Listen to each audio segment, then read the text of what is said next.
Hi, everybody. Welcome to a really quick update episode of Pretty Lies and Alibis. I'm Gigi. I'm flying solo today. Fruit Loop was not able to join tonight. It was just really last minute with this news conference today.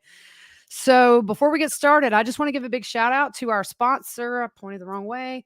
Two Cool T-shirt quilts. Go to twocooltshirtquilts.com /pretty lives and alibis and start shopping for Christmas. You can get memorial quilts, memorial blankets, all your kids' little cute t-shirts you've had in the closet for a bunch of years like me. So check her out. All right, real quick, the coroner gave a press conference today and revealed the cause of death for Gabby with strangulation. And he estimated that she had been murdered about 3 to 4 weeks before her body was found.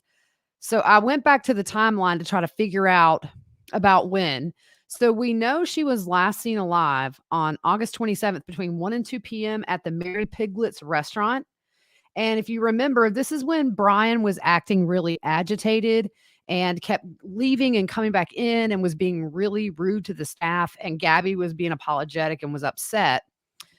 So, what's interesting is later that evening, that's when the YouTubers spotted their van on their camera about 6 p.m. when they were driving past into that, just I think it's Spread Creek dispersed campground. So, her body was found 3 weeks and 2 days after that date. So that kind of fits in the 3 to 4 week timeline.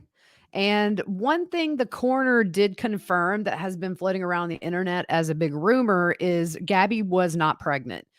He said that she wasn't.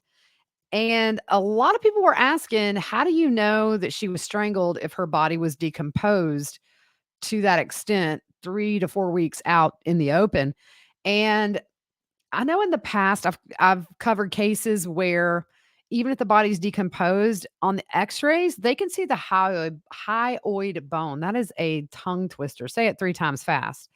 And it's a U-shaped bone right here, and it's most of the time only broken during manual strangulation. About 1/3 of the time when in strangulation cases is that bone broken. And it's more likely to be broken during manual strangulation with hands as opposed to a ligature, the pressure from that. So August 27th was kind of a lot happened that day. That was also the day that her mom got the text from Gabby. Can you help Stan? Just keep getting his voicemails and missed calls.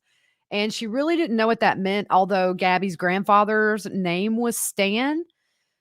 I didn't know this, but my daughter told me a lot of younger people use STAN as an acronym for send the authorities now. So a lot of people online have really wondered, was that a cry for help? She knew she was in trouble with him.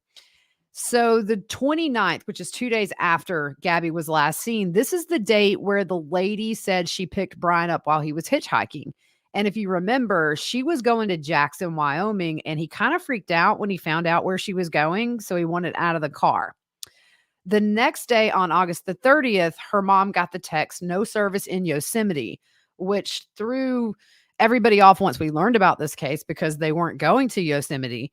And I kind of wonder if this wasn't a way to buy him some time almost, give him a week or so to figure out what he was going to do. Because I think by the 30th, she was probably already dead because he gets home at September 1st. And I think the license plate reader caught it at like 10:26 or somewhere around 10:30 in the morning. So I did a Google map from this dispersed campground to Northport, Florida, where he lives.